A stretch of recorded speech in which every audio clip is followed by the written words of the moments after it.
বস্তু পেলা বন্ধ কৰক অন্নপূৰ্ণ লেতেৰা বস্তু পেলা বন্ধ কৰক জগলীয়া পাৰত এই লেতেৰা বস্তু পেলা বন্ধ কৰক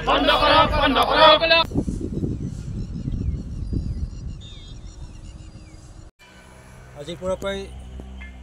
14 বছৰ আগতে লিটিল এঞ্জেল স্কুল নামৰ এই স্কুলখন ইয়াতে প্ৰতিষ্ঠা হৈছিল আৰু তেতিয়াৰ পৰা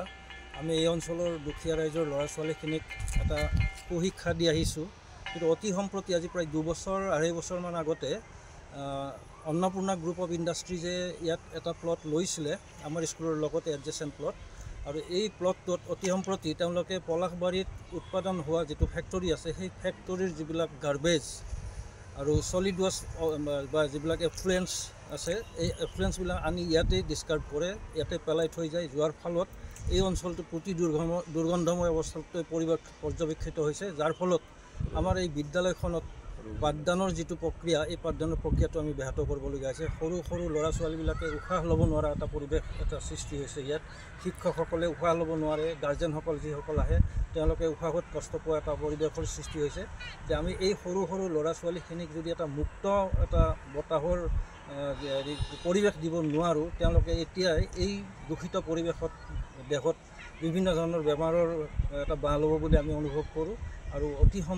সোনকালে এই ব্যৱস্থাটোৰ ওপৰত বা এই কোম্পানীটোৰ যিটো জনস্বাৰ্থ বিৰোধী যিটো কাৰ্য, এই জনস্বাৰ্থ বিৰোধী কাৰ্যটোৰ বিপক্ষে এটা যেন ব্যৱস্থা লয় চৰকাৰে, তাৰ কাৰণে আমি টানি অনুৰোধ জনাইছোঁ। ঘটনাটো ক'ত হৈছে? ঘটনাটো হৈছে ইয়াতে আমৰাঙা বৰিহাটৰ পলাশবাৰী সমষ্টিৰ অন্তৰ্গত পলাশবাৰী থানাৰ অন্তৰ্গত জগলীয়া পাৰৰ আমৰাঙা বৰিহাটৰ এই অঞ্চলতে ইয়াতে মিৰ্জা লোহাৰঘাটৰ যিটো ৰাস্তা, এই ৰাস্তাৰ ওপৰতে আমাৰ স্কুলখন, এই স্কুলখনতে এই অৱস্থাটো হৈছে। আমি সংশ্লিষ্ট কৰ্তৃপক্ষ, Assam pollution control board, national green tribunals, আমি সকলোকে এই ক্ষেত্ৰত আমি মেইল ইতিমধ্যে দিছোঁ, আৰু যাতে এই যিটো ব্যৱস্থা এইটো মানে জনস্বাস্থ্য বিৰোধী যিটো ব্যৱস্থা, এই ব্যৱস্থাটোৰ বিৰুদ্ধে যেন সোনকালে ব্যৱস্থা গ্ৰহণ কৰে, তাৰ কাৰণে আমি টানি অনুৰোধ জনাইছোঁ। হৈছে কি এই আমাৰ স্কুলৰ ওচৰতে যিটো লিটিল এঞ্জেল ইংলিছ স্কুল আমৰাঙা বৰিহাটৰ জগলীয়া পাৰৰ য'ত জগলীয়া পাৰ বুলি ক'লে আমাৰ মানে এটা অন্তৰে এটা হেৰি পায় যে আমাৰ মামনি বাইদেউ ইয়াতে জন্মগ্ৰহণ কৰিছিল, বা সৰুকালত আমি যিখিনি জানো সৰুকালত এই জগলীয়া নদীতে তেওঁ মানে খেলিছিল। সেনেকুৱা মানে ঠাই এডোখৰত এতিয়া ক'ৰ বহিৰাগত এজন আহি আমাৰ এই ইয়াৰে 2-4জনে অকণমান নিজৰ ব্যক্তিগত স্বাৰ্থৰ কাৰণে, ক্ষুদ্ৰ স্বাৰ্থৰ কাৰণে বৃহত্তৰ স্বাৰ্থটো চিন্তা নকৰি এই অঞ্চলত সুবিধা দি দিছে, মাটি বিক্ৰী কৰিছে, কৰি কেনে ইতিমধ্যেই আপোনালোকে দেখিছে এই ফাউণ্ডেশ্যন অলৰেডি গঢ়ি তুলিছে তেওঁলোকে। এই ইয়াতে এখন মানে অন্নপূৰ্ণৰ কিবা হেৰি কৰাৰ কাৰণে, এই ইণ্ডাষ্ট্ৰিটো গঢ়াৰ কাৰণে তেওঁলোকে যোজা চলাই আছে। আমাৰ ৰাইজৰ ইতিমধ্যে বহুত হেঁচা চলিছে এইখন বন্ধ কৰাৰ কাৰণে। এতিয়া মেইন কথা হৈছে তেখেতসকলৰ যিটো অন্য জেগাত আমি জানাত পলাশবাৰীত এখন তেওঁলোকৰ হেৰি আছে, ফেক্টৰী এটা আছে, সেই ফেক্টৰীৰ যিখিনি ৱেষ্টেজ, যিখিনি মানে বেয়া বস্তু তেওঁলোকে আমাৰ স্কুলখনৰ ওচৰতে পেলাই থৈ যায়। ইয়াতে কণ ল'ৰা ছোৱালী আছে, এই কণ ল'ৰা ছোৱালীখিনিৰ এতিয়া মানে আজি 2 বছৰমানৰ পৰা এনেকুৱা অৱস্থা হৈছে, মানে বাৰিষাৰ দিনকেইটাতো তেওঁলোকৰ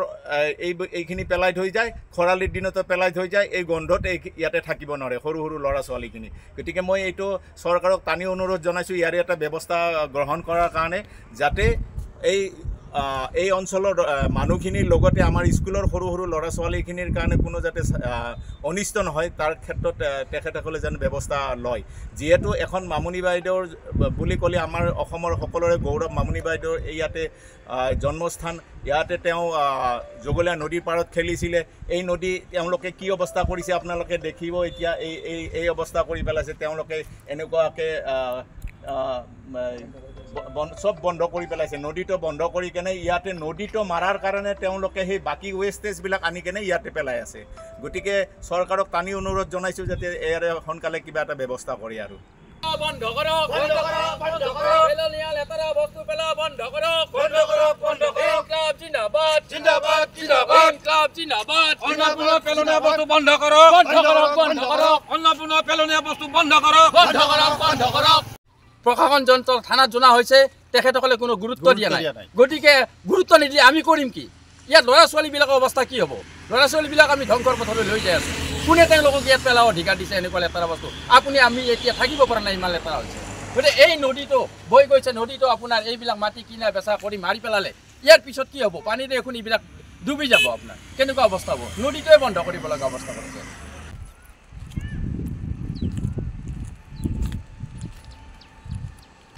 মানে অৱগত কৰা হৈছিল বিধায়কক অৱগত কৰা হৈছিল কিন্তু তেওঁলোকে কোনো ধৰণৰ ইয়াত গুৰুত্ব দিয়া নাই গতিকে এই ক্ষেত্ৰত আমি অঞ্চলবাসী ৰাইজে ইয়াত গুৰুত্ব নিদি আমি অঞ্চলবাসী ৰাইজে ইয়াত আমি তালা লগাবলৈ বাধ্য হৈছে অন্যথা